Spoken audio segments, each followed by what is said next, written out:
Bienvenue dans La Leçon, le podcast sur l'art d'échouer. Cette semaine, je suis ravie de recevoir Constance Arnoux, danseuse, actrice, mannequin.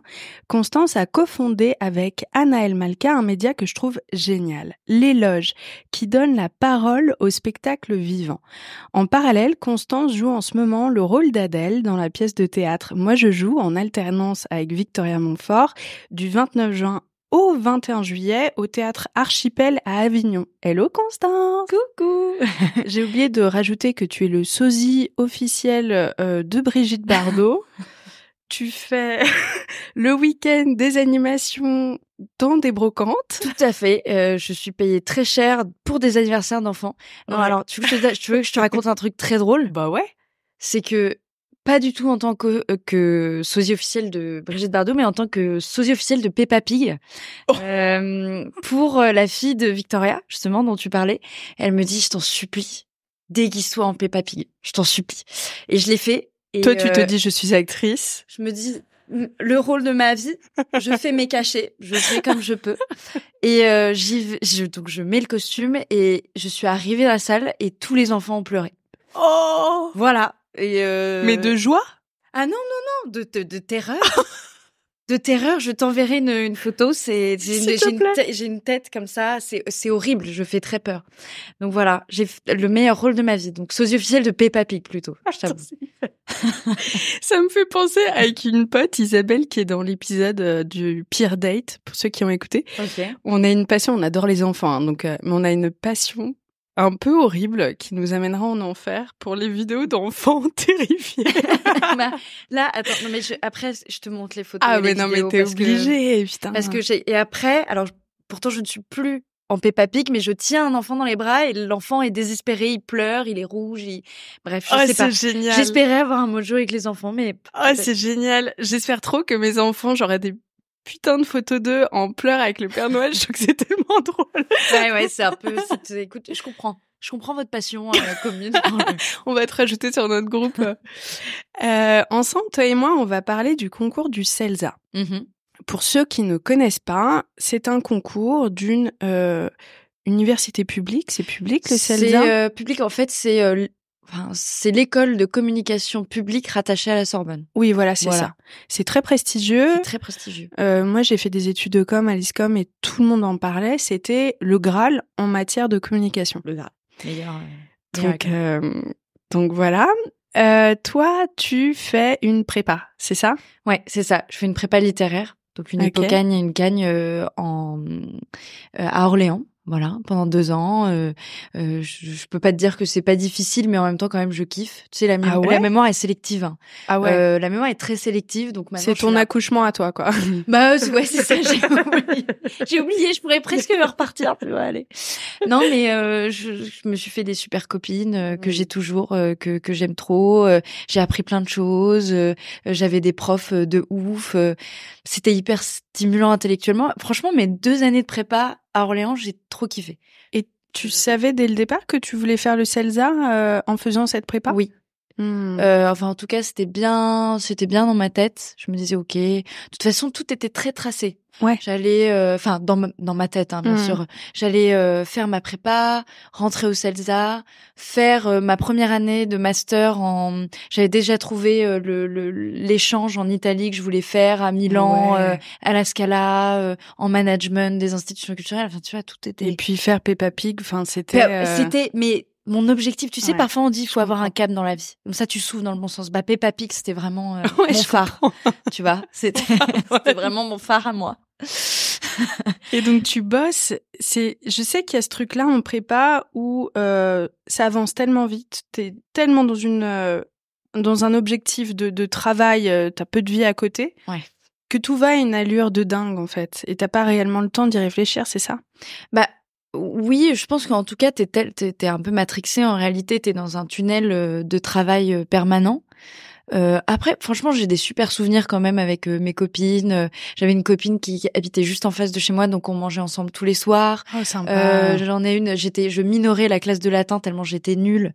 Donc j'ai rencontré une de mes très bonnes amies maintenant qui majorait la classe. Enfin, minorer, c'est tu redoubles? Ah non, t'as les moins bonnes notes. Ah, c'est ok. genre, quand tu majores la classe, c'est que t'as les meilleures notes. Quand tu minores, c'est que t'as les moins bonnes notes. Ok. Donc vraiment, j'avais des 4 en latin, c'était une catastrophe.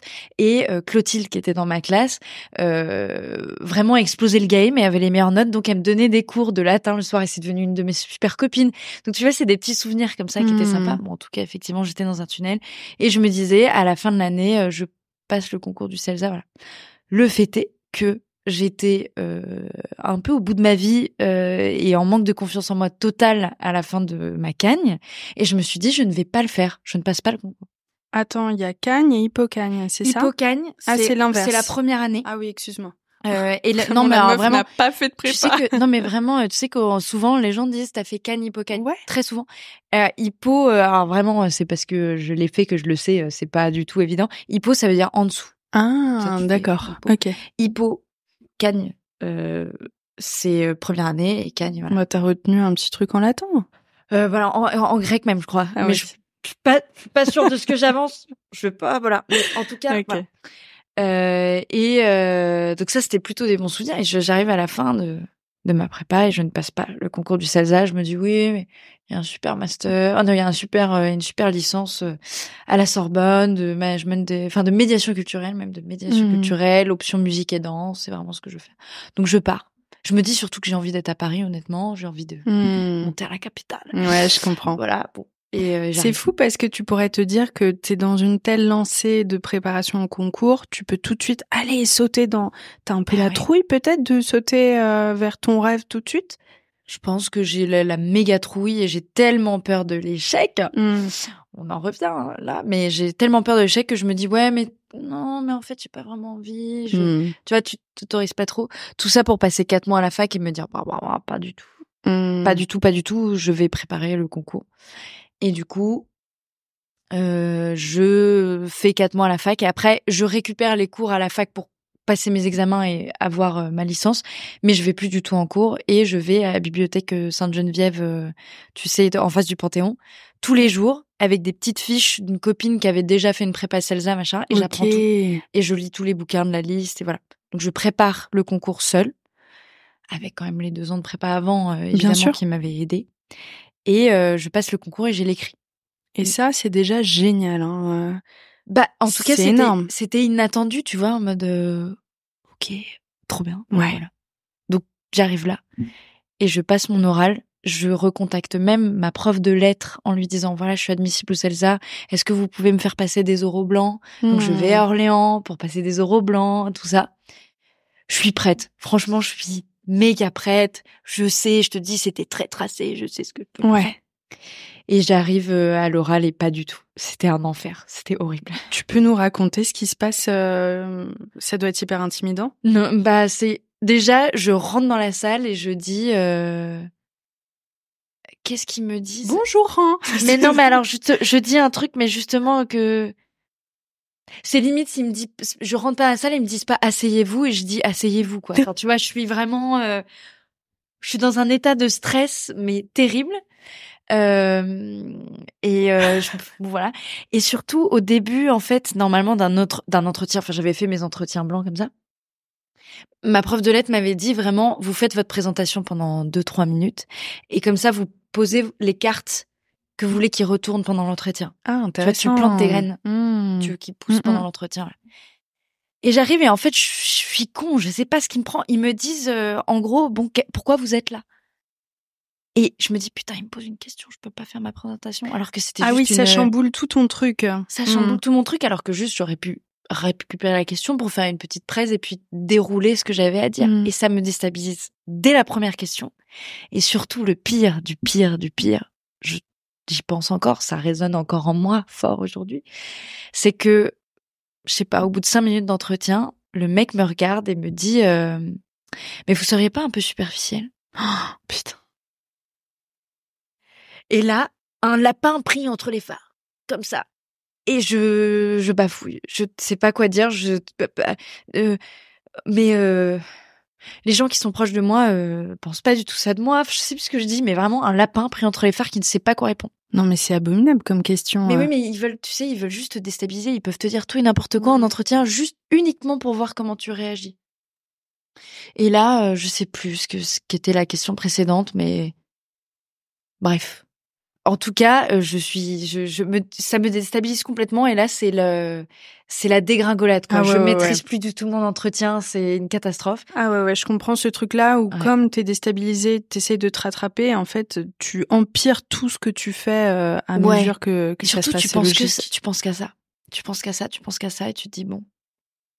Et je finis cet entretien et bon, je sais pas trop, tu sais que, enfin, tu vois, quand tu passes des entretiens d'embauche, tu sais jamais après, ou un casting, ou ce que tu veux, tu sais jamais ce que ça a donné après. Bon. Puis finalement, j'ai la réponse quelques semaines plus tard et je l'ai pas.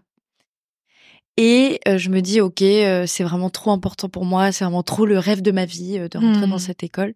Bon, en tout cas, je me dis, voilà, c'est trop important pour moi, c'est le rêve de ma life de faire cette école. De toute façon, je ne pourrai jamais rien faire si je n'ai pas cette école, c'est sûr, c'est évident. Et d'ailleurs, on nous matrixe ça depuis qu'on a accès à des conseillères d'orientation et qu'on va au CDI. Hein. Oui, c'est clair. C'est vrai. Qu'on nous dit, bah voilà, il faut que tu fasses ça, faut que tu... Bon, moi, j'étais persuadée, en plus, alors là, je reviens un peu avant la prépa, mais avant de rentrer en prépa, je sortais avec un garçon qui était vraiment mon premier love, avec qui je m'entends toujours très bien, que j'aime trop, qui lui était aux mines de Paris. Je sais pas si tu vois, c'est une école brillante. Voilà, école d'ingénieur, et qui avait fait une super prépa, qui était brillantissime, qui avait sauté de classe, qui avait déjà 2 ans de plus que moi, et puis qui avait sauté de classe. Oui, donc tu le regardais. Donc moi, j'étais là, comme ça, j'avais 16 ans et demi, genre. Et je me disais, il faut absolument, mais ce qui est complètement débile en réalité, il faut absolument que j'ai mention très bien au bac, il faut absolument que je fasse une prépa. Ouais, le rendre fier, quoi. Ouais, il faut que je le rende fier. Et bon, d'un côté, c'est un peu débile, et d'un autre côté, je pense, pas pour ça exactement, mais je serais pas la personne que je suis aujourd'hui sans lui. Et... Ah, le premier amour, voilà. Ça, c'est un fondement. Ouais, moi, je l'aime trop, il est trop chou, et je pense que ça m'a conditionné, mais bien, pour plein de choses, tu vois. Juste, ça m'a permis de me dépasser, tout simplement, et ça, c'était chouette. Le fait est que, en tout cas, j'ai pas cette école et que je retourne en prépa. Je trouve une prépa spécialisée en mode CELSA. Putain. À Lille. Ok. Donc, je vais à Lille. Jolie ville, franchement. Très sympa. Ça ne m'a pas empêché de faire une dépression terrible. De toute façon, hormis voir la bibliothèque universitaire et la prépa, je voyais pas grand-chose. Ouais, t'as pas bu beaucoup de bière, quoi. Non. Ah non. Heureusement, j'avais surtout une de mes très bonnes amies qui était à l'EDEC, donc qui était là-bas, donc chez qui je venais me réfugier avec une bonne brioche très souvent.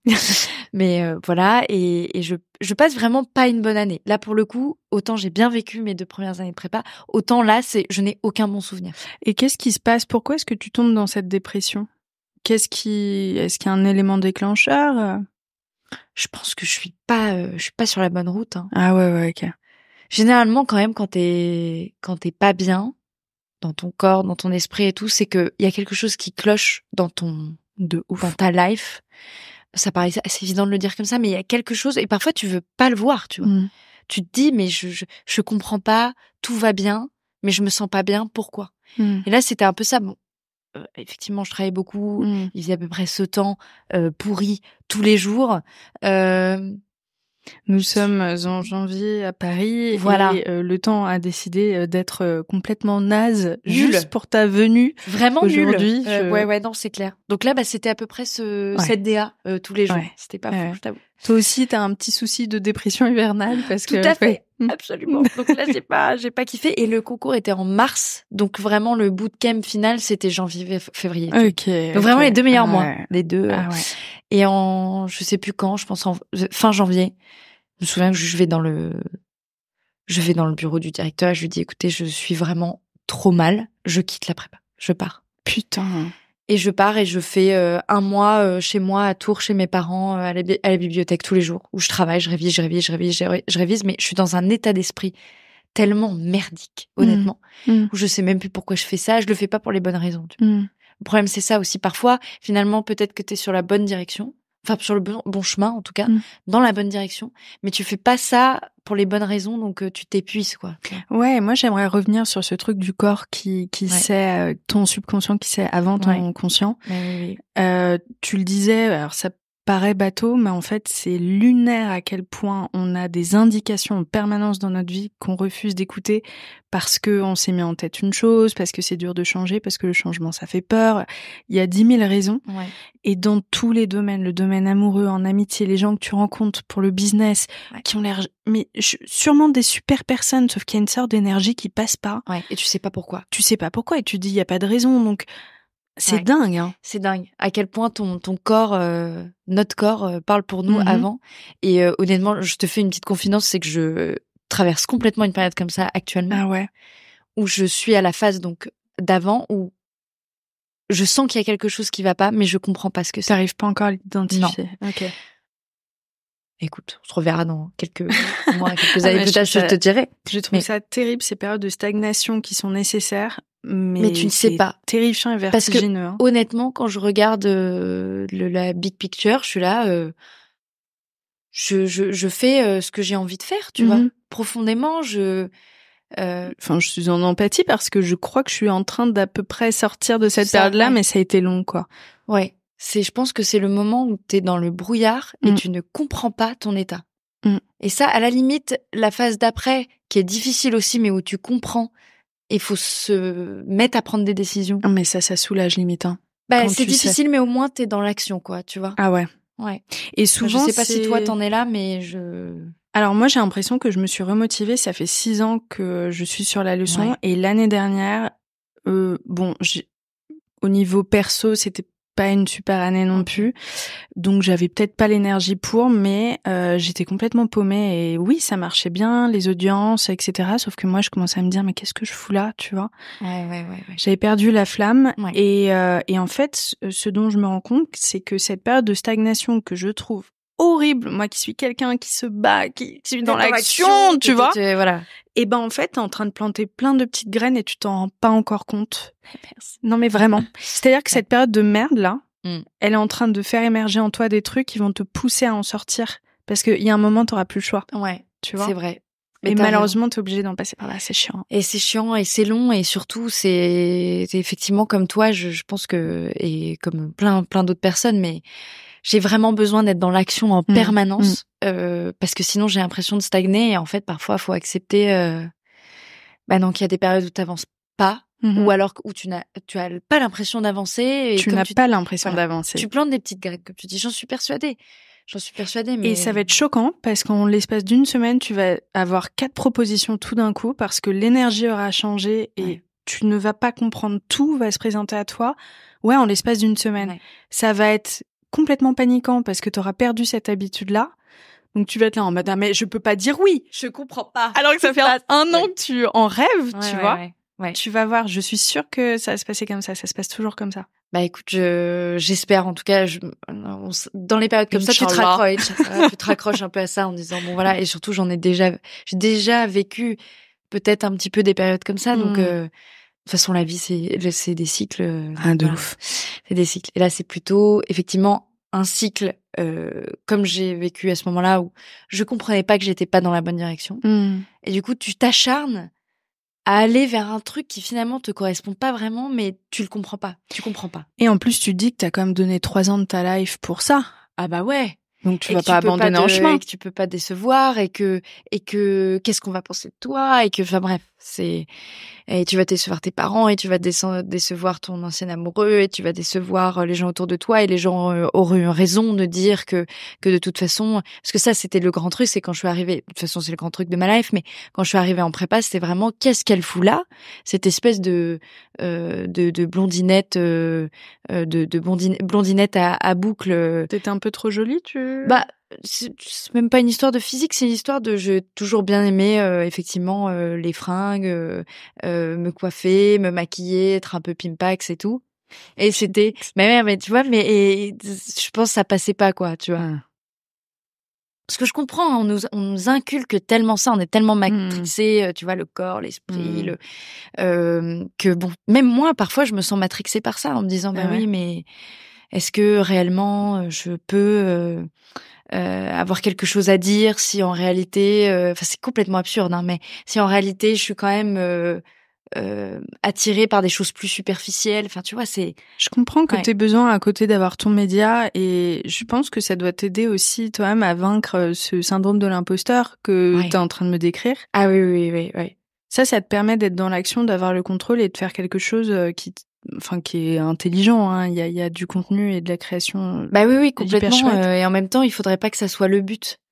Tu vois? Je sais. Il faudrait pas que ça soit le but et je me bats contre ça tout le temps et Mais ça, c'est un c'est ma bataille travail d'une interne. vie, hein. Ouais, exactement. C'est le but de l'éloge, c'est de partager. C'est vraiment, ça part d'une sensation du fond du ventre avec Anaëlle, on se connaît depuis très longtemps et on se dit, ok, il y a rien qui nous rend plus heureuse que de voir un spectacle.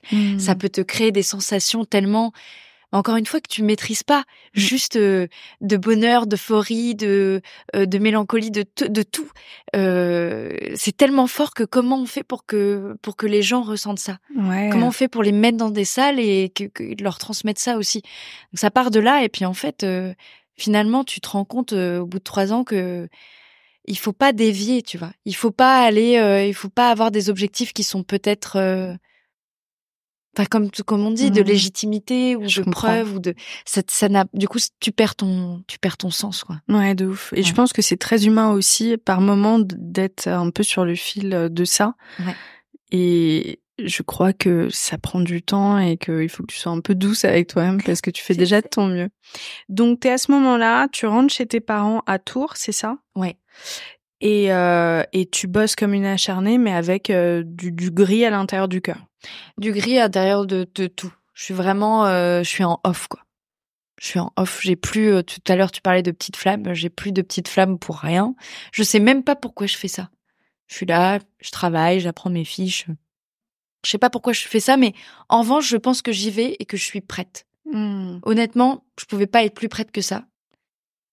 Et j'y vais, et même quand j'y repense, je vais au concours, et je me souviens, le sujet, c'est marrant, c'était un mot, c'était fake. Super. Super. La fois d'avant, vous ne seriez pas un peu futile? Super. Putain, mais c'était- lâchez-moi. Mais lâchez-moi. Non, mais c'était intéressant comme sujet. J'étais franchement, Fake news. ouais, je sais plus ce que j'ai dit, mais je me souviens que honnêtement, je pense que j'ai fait plutôt une bonne dissertation. Après, t'avais une deuxième partie où tu devais analyser une pub. Ça, je pense que je m'en suis vraiment moins bien sortie. C'était une pub pour Uber. Je sais même plus ce que j'ai dit. Bref. Bon, le fait est que je passe le truc, que je m'en sors pas trop mal, mais que les résultats tombent quelques semaines après et que j'ai même pas l'écrit. Ça, c'est dur. Et que j'étais tellement persuadée, j'avais passé le premier stade l'année d'avant, je m'étais préparée comme une bête à l'oral, du coup, c'était beaucoup plus... Et là, j'ai pas l'écrit. Et je me dis, waouh, ok.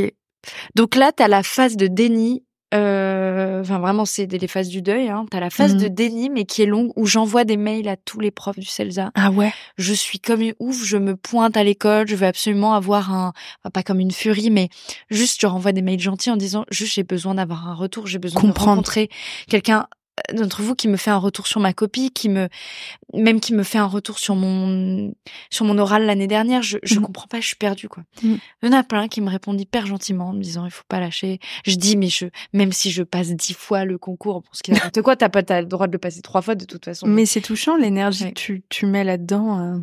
Bah, en tout cas, je suis en furie, et ça m'est déjà arrivé, ça m'est réarrivé depuis pour des histoires de casting ou des trucs où t'es dans une énergie où tu te dis, mais je comprends pas, ce truc est tellement fait pour moi, je comprends pas pourquoi qu'est-ce que je peux faire, comment je peux travailler plus, et tu comprends pas. Et donc, je finis par avoir un entretien avec le mec qui m'a fait passer l'oral l'année d'avant. Dingue. Donc, je vais au CELSA et je passe un entretien avec ce mec.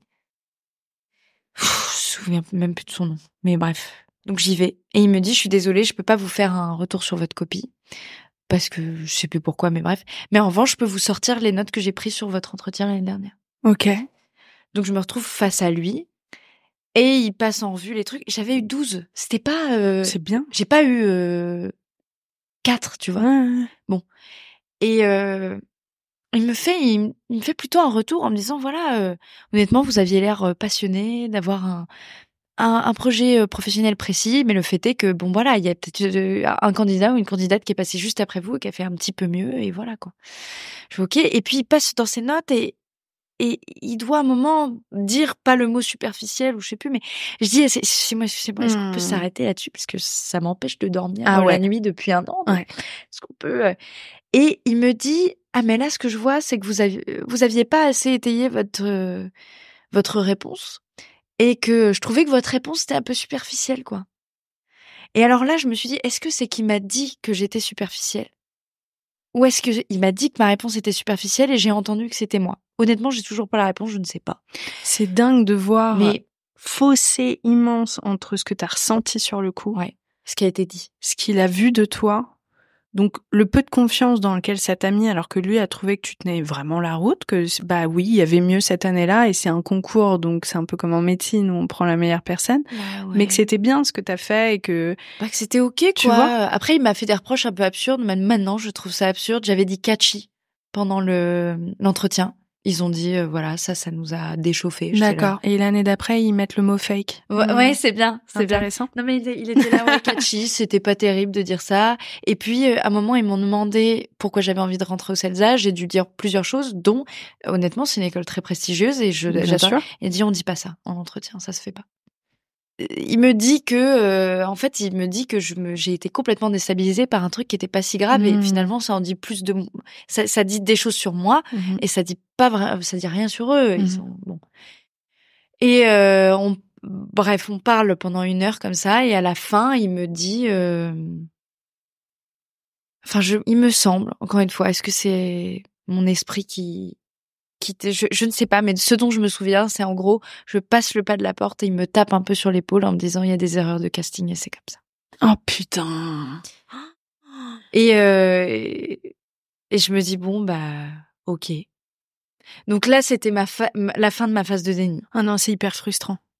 Cette phrase-là, elle est terrible. Elle est terrible et en même temps, je me dis bon bah c'est pas vraiment moi, t'as pas fait de la merde, c'est juste c'était pas rejection is redirection. Ouais. Tu vois, j'ai enregistré ce mantra sur Instagram il y a à peine 2 jours. Bah alors oui, bah voilà, non mais tu vois, bon, c'est un peu un truc à la con mais c'est peut-être vrai. Et puis au moins ça te permet de pas rester dans cette phase d'humiliation, de te dire l'année d'avant j'avais eu au moins l'écrit et cette année je l'ai même pas parce qu'il y a ce sentiment-là à l'intérieur de soi forcément. En fait, en plus ce truc qui te met un petit coup de pimp à ta légitimité en disant quand même j'ai eu l'écrit du CELSA en me formant toute seule et tout, bah ça l'annule l'année d'après. T'imagines le truc? T'es là. Et puis j'imagine que toi quand t'as bossé tu t'es pas autorisé à t'imaginer que tu puisses ne pas avoir l'écrit. Tu t'es dit, non, j'ai eu l'écrit, cette année, j'aurai l'oral. Bah oui. Inimaginable.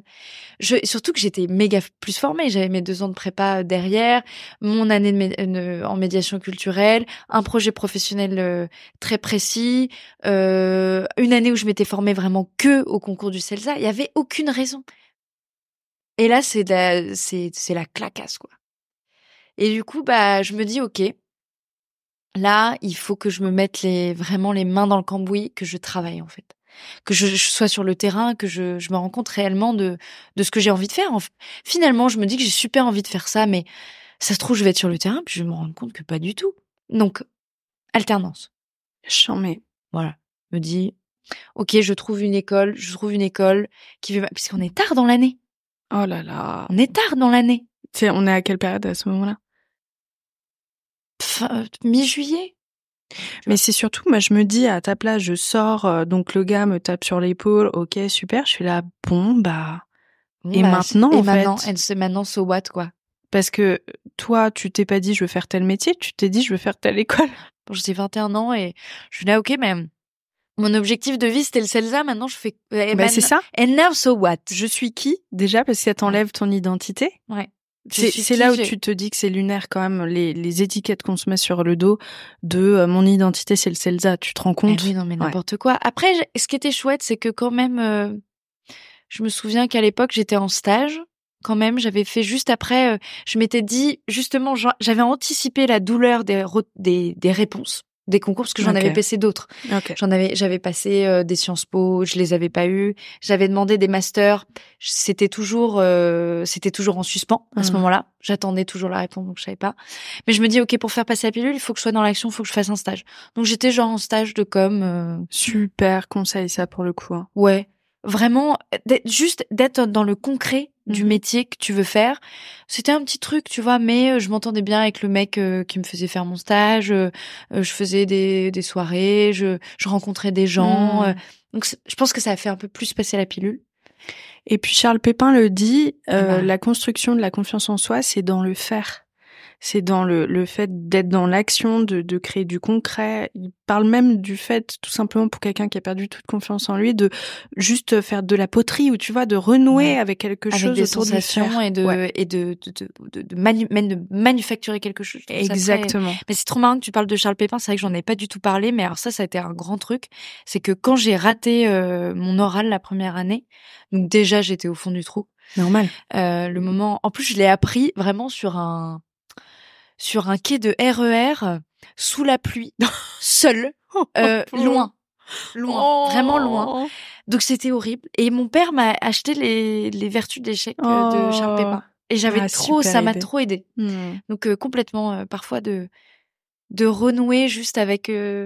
Ouais, cette idée de stage, moi je la trouve super intelligente pour toi d'être dans un mouvement aussi et pas stagner. Exactement. Pas trop t'écouter aussi de juste dire t'es dans le monde réel quoi, t'es pas dans le monde des idées de effectivement l'étiquette du CELSA, de machin. Bon, ça fait un peu plus passer la pilule, mais je suis quand même pas très bien. En attendant, bon, je me dis ok, je trouve une école, la première qui me passe sous le bras et où j'ai le moins de jours de cours possible. C'était ça mon objectif. Donc je trouve une école qui a 1 jour de cours par semaine. Ah oui, et tout le reste du temps je suis en entreprise. Charmé. Et ça c'est pareil, la vie est bien faite. Donc je me mets à la recherche d'une alternance parce qu'il faut quand même la trouver. Et il se trouve que je fais un shooting à ce moment-là pour une marque de soins pour le corps qui fournit tous les hôtels Rosewood du monde. Donc l'hôtel de Crillon ici, qui s'appelle Maison Collière. Et je rencontre Xavier, qui est créateur de Maison Collière. Je fais la pub pour Maison Collière, je la tourne. Et on déjeune toute l'équipe ensemble après. Et il me dit, mais toi, tu fais quoi? Donc je lui dis, voilà, là, je vais rentrer en école chez une alternante. Il me dit, c'est trop marrant, parce qu'on cherche quelqu'un pour la communication chez nous. Donc je rentre en alternance chez Maison Collière. Et c'était trop bien. C'était trop génial. Bon, je peux pas te dire que les cours, ça me passionne. Après, c'est 1 jour par semaine. C'est 1 jour par semaine, mais même 1 jour par semaine, je vais pas te cacher, ça me fait bien chier. C'est 1 jour de trop. Je devrais pas trop le dire et je donnerai pas le nom de l'école, mais je trouve que les profs n'ont rien à dire. J'apprends rien, honnêtement. En 2 ans, j'ai fait 2 ans de master là-bas, je n'apprends rien. J'apprends 1000 fois plus sur le terrain. Ça, c'est sûr. Et je suis un peu parachutée dans le monde professionnel avec Xavier qui devient vraiment mon grand frère. C'est une affaire vraiment familiale. En plus, ils sont tourangeaux aussi. Ils font des produits pour le corps avec du miel qui est récolté, du miel et des huiles qui sont récoltées par le papa en Touraine. C'est hyper familial. Et en même temps, parachutée dans l'hôtellerie de luxe, les Rosewood, le Crillon, le Rosewood à Londres. Je vais organiser, j'ai 21 ans, et je vais organiser des événements pour le lancement de la marque, genre aux Bahamas, tu vois, bon. Voilà. Alors non, très sympa, mais compliqué, parce que là c'est pareil, c'est quoi ta légitimité à aller organiser l'événement, faire des grandes présentations de la marque, etc. Ah oui, t'en es carrément là. Mais oui. Putain, dingue. Mais j'ai Xavier avec moi, on a 15 ans de différence avec Xavier. On fait des trips où on va en Thaïlande tous les deux pour présenter la marque parce qu'on a des clients là-bas, on a des hôtels et on passe des super moments. Il m'apprend plein de trucs et voilà. Donc meilleure décision de ma vie de faire une alternance. Vraiment, juste d'être sur le terrain, d'être dans le réel. Puis là, il y a quelqu'un qui te tire vers le haut, qui te prend sous son aile, ça te redonne un peu du sens dans tout ça. Enfin, c'est génial. Ouais, c'était super. C'était vraiment une super année. Quand même maintenant, j'aurais adoré faire le CELSA. Ouais. Ça aurait été super. C'est juste que bon, la vie ne s'est pas passée comme ça et que finalement, je pense même que si j'avais fait le CELSA, je suis persuadée que j'aurais choisi une voie assez différente où, tu vois, je serais allée faire peut-être ce truc en alternance. Et puis après, mon rêve absolu, c'était de travailler dans une institution culturelle. C'était de me dire, je vais travailler à la communication d'une institution culturelle, de l'Opéra de Paris, de machin.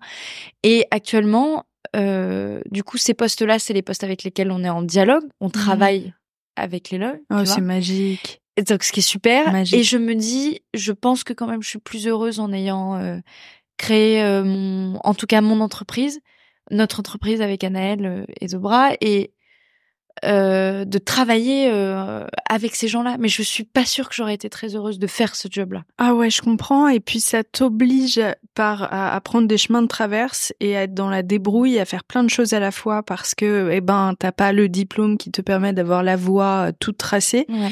Et de ce que je vois en tout cas de ton parcours, j'ai l'impression que ça te correspond bien d'avoir plusieurs trucs. T'as besoin d'être stimulé sur plein de projets différents. Ouais. Non ? Et ça c'est depuis toujours. Ah ouais. J'ai toujours fait 2 trucs en même temps. Parce que juste c'est la meuf qui parle comme ça. Ouais, vraiment, alors, voilà. Non mais c'est juste j'ai 11 ans, je rentre au conservatoire et j'ai cours le matin et danse l'après-midi, tu vois. Ça a toujours été ça. Et maintenant maintenant je le subis presque un peu parce que je me rends compte que par exemple parfois, je me demande si je devrais pas choisir entre les loges et ma carrière de comédienne que j'ai envie de développer, tu vois. Mais j'y arrive pas. Je laisse tomber l'un, je vais être malheureuse. Je laisse tomber l'autre, je vais être malheureuse. Et pour l'instant, je sais pas si je suis au top de ma vie. Mais j'ai trop besoin des deux, quoi. Ah ouais, je crois pas que je pourrais faire qu'un truc non plus. Non plus, ouais. Moi, je trouve ça fantastique et j'admire beaucoup ceux qui le font et qui ont une passion. Ouais, moi aussi. Enfin, moi, je trouve ça génial. C'est pas du tout une échelle de valeur. Mais tu vois, moi, j'ai envie de devenir comédienne. En ce moment, je passe des petits castings et tout. Alors, si vous êtes directeur de casting, n'écoutez pas ce qui va suivre. Moi, j'ai pas envie de faire que ça. J'ai pas envie d'être 100% dépendante du regard des autres. J'ai envie d'avoir aussi quelque chose à moi que je crée moi-même avec ma prise de décision. Et d'un autre côté, j'ai pas envie de renier ce truc que j'ai trop envie de faire depuis toujours. Mais bien sûr. Et t'as complètement raison. Et je suis exactement dans cette situation aussi. Et c'est comme ça. Mais ça prend beaucoup d'énergie de se battre contre ça, en fait. Moi, ça me prend beaucoup d'énergie de me battre contre ça. Mais se battre contre quoi ? Contre le fait d'avoir absolument envie de faire 2 choses. Et on te le reproche, ça ? Oui. Ah ouais ? De ouf. Enfin. Oui. oui. En vrai, oui. Oui, c'est une vraie problématique. Ah, c'est drôle parce que moi, je me disais, aujourd'hui, on a envie d'avoir des mannequins avec un storytelling, des comédiennes avec une vraie forme de pensée derrière. Moi, je pensais que ça allait justement te servir en disant, hyper intéressant, cette comédienne, déjà, elle a une grosse communauté. Ouais. Ça, malheureusement, aujourd'hui, beaucoup de choses sont régies par ça. Mais en plus, elle a développé ça. Bah, après, c'est peut-être là la problématique et le truc dont tu vois, le flou artistique dans lequel je suis en ce moment, c'est d'avoir peut-être trop l'impression que c'est les autres qui pensent ça alors que c'est moi. Ah. C'est possible. Et tes tripes, elles te disent quoi ? Si vraiment tout était possible, tes tripes, elles te disent quoi ? Justement, je ne sais pas. Ok. Donc on se retrouvera dans 1 an et demi. C'est la grosse problématique du moment, c'est que je ne sais pas.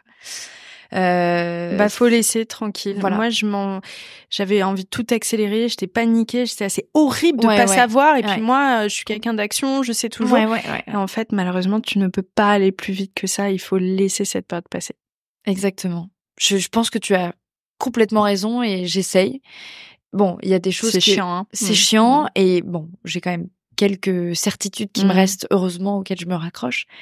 Parce que souvent je fais, tu vois, c'est marrant, j'ai fait un exercice il y a quelques jours vraiment très concret. Je me suis dit, je vais me faire l'emploi du temps fictif de mes rêves. Ok, intéressant ça. Qu'est-ce que j'aimerais dans le meilleur des mondes qui est dans ma semaine. Et là, je me suis rendu compte d'un truc, alors je sais pas si c'est bien ou c'est pas bien. C'est que vraiment mon emploi du temps ressemble fortement à ce que je fais actuellement. Bah, c'est génial. Mais je sais pas, parce que je ne sais pas si en fait est-ce que finalement je sais vraiment ce que je veux?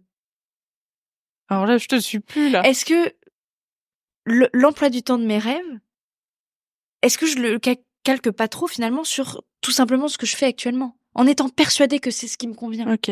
Tu vois ce que je veux dire? Ok. Ça se trouve, je me suis dit allez, je me suis pas posé les bonnes questions et finalement j'ai l'impression que ce qui me correspond exactement, mon grand rêve, mais c'est ce que je vis actuellement et peut-être pas. Non, moi je pense que là la problématique, c'est que tu n'as pas assez confiance en toi et en ton instinct.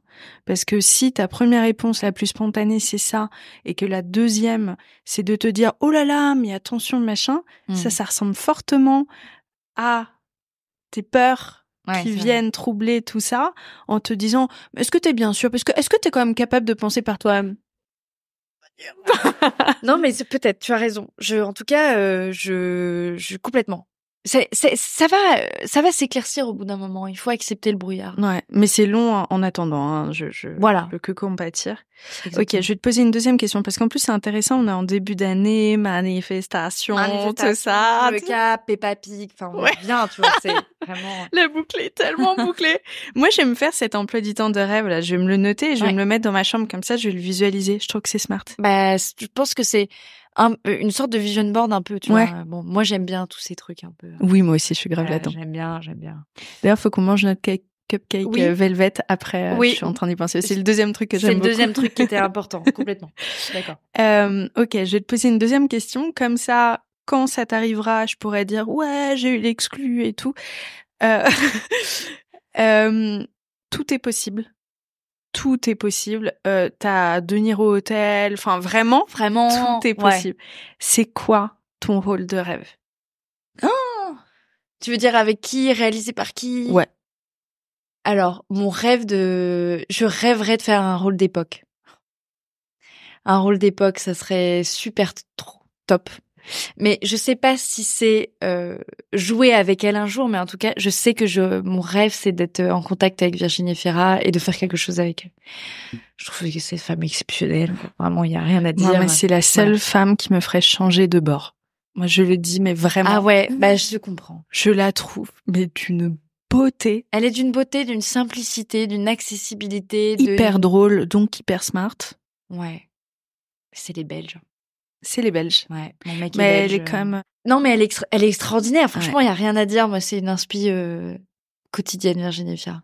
Elle est ouf. Donc Virginie Fira dans un film rôle d'époque, réalisé par Damien Chazelle. Ouais. Ok. Voilà. Ouais, j'adore. Écoute, c'est le bingo de rêve absolu, faire une comédie musicale. Mais moi aussi. Toi aussi. Alors moi, j'abandonne tout demain pour faire de la comédie musicale. Le seul truc pour lequel j'abandonne tout, c'est genre 3 mois dans une comédie musicale. Bah ouais. Ah mais je comprends. Ah c'est marrant. Ouais. Je comprends 1000 fois. Ah oui, j'ai l'impression que, tu sais, j'ai ce truc un peu délulu que je peux tout chanter. Et en fait, j'écoute un truc et je suis là, ouais, bah moi aussi, je peux le faire. Et en fait, ma voix sort et pas du tout. Pas du tout. I feel you. J'ai vraiment la même problématique. C'est ça le problème. Mais en revanche, la voix, ça se travaille quand même. Ça se travaille vraiment. Ça se travaille vraiment. Mais alors du coup, bon, la comédie musicale, on n'y est pas, voilà. Mais dans l'absolu. Et puis danser, j'ai pas dansé depuis que j'ai l'âge de 17 ans. Mais alors vraiment, je lâcherais toute ma vie pour ça. Vraiment, I feel you. Mais là, on a été 2 semaines à New York avec Anaël et on a pris plein de cours au Broadway Dance Center, genre de claquettes, de chant, de cabaret, de Toi, t'as jazz. quand même un gros avantage, c'est que tu danses déjà. Donc t'as un truc sur 2. C'est vrai. Bah, c'est vrai. Mais toi, tu dansais avant, du coup. Ouais, mais tu sais, c'est impossible. Je dansais, je faisais du classique, j'ai été au conservatoire et quand j'ai repris à 16 ans, c'était hyper humiliant. C'est que je suis passée de celle qui est tout devant, qui bosse avec la prof, à meuf tout derrière. Tu vois. Je comprends. Donc non, je sais plus danser. Tu pourrais, dans un monde parallèle où tu te dis, je quitte tout pour faire de la comédie musicale. Ah bah, je m'y donne tellement à fond que oui. Voilà. Franchement, c'est possible, hein. Mais je comprends très bien. Alors moi, j'ai vu il y a pas longtemps Les 3 Mousquetaires. Et je me suis dit, mon Dieu, pour le 3e, qu'est-ce que j'adorerais. De faire Les 3 Mousquetaires. Ah là là, les scènes de bataille m'ont fait mes rêver. Ah ouais, t'as envie de faire des scènes de bataille comme ça, je comprends. Ouais. Bon, qu'est-ce que tu retiens de cette période-là, du CELSA, etc. J'ai l'impression que ça a été en fait un tremplin vers autre chose. Ouais, ça a été vraiment rejection is redirection. C'était vraiment ça. Vraiment, c'était là aussi ça a été le brouillard très fort, mais ça a changé mon chemin de vie pour le meilleur, mais vraiment, quoi. Vraiment, vraiment. Et je regrette pas du tout que ça soit arrivé. Enfin, c'est que super bateau, mais je serais pas du tout là où je suis actuellement sans ce big échec, quoi. Et puis, tu sais quoi, c'est la première fois que je le dis, mais peut-être qu'un tout petit peu de syndrome de l'imposteur, ça t'aide à te dépasser et Ouais, alors il faut pas que ça te bouffe. En fait, le problème, c'est que je pense que pendant très longtemps, ça a été mon moteur. Que ça a été vraiment un moteur fort de je vais prouver, je vais beaucoup travailler, voilà. Et que là, ça atteint un peu ses limites, quoi. Ok. Donc c'est juste s'apporter un peu de douceur en continuant à bien travailler, en continuant à essayer de se dépasser quand même, mais voilà. Ouais, et accepter que par moments ça fonctionne pas et que c'est une porte qui se ferme et une autre qui s'ouvre. Exactement. Et que si ça marche pas, c'est que c'est pas ta porte. Et en même temps, il y a des exemples aussi autour de moi. Je connais une fille qui, je sais son rêve c'était de rentrer au Crazy Horse. Elle a passé l'audition 3 fois avant de l'avoir et maintenant elle y est depuis quelques années et c'est sa vie, tu vois. Donc il faut pas abandonner quand même au premier échec. C'est juste arriver à s'écouter profondément et se dire ok, est-ce que c'est que c'est pas le bon moment ou est-ce que c'est pas pour moi? Ça c'est pas facile. Hein. Être honnête avec soi-même, ça demande le travail d'une vie encore une fois. Mais oui, je ferai pas l'éloge, je serais pas née. Du coup on a assez peu parlé de l'éloge, mais l'éloge ne serait pas né, ne serait pas ce que c'est actuellement. Je pense si j'avais été dans les clous exactement comme je le voulais il y a quelques années. Et aujourd'hui, c'est l'un de tes socles. Et aujourd'hui, c'est l'un de mes socles. Et aujourd'hui, c'est ce que je te disais tout à l'heure, sans esprit revanchard, mais en me disant finalement la vie est bien faite.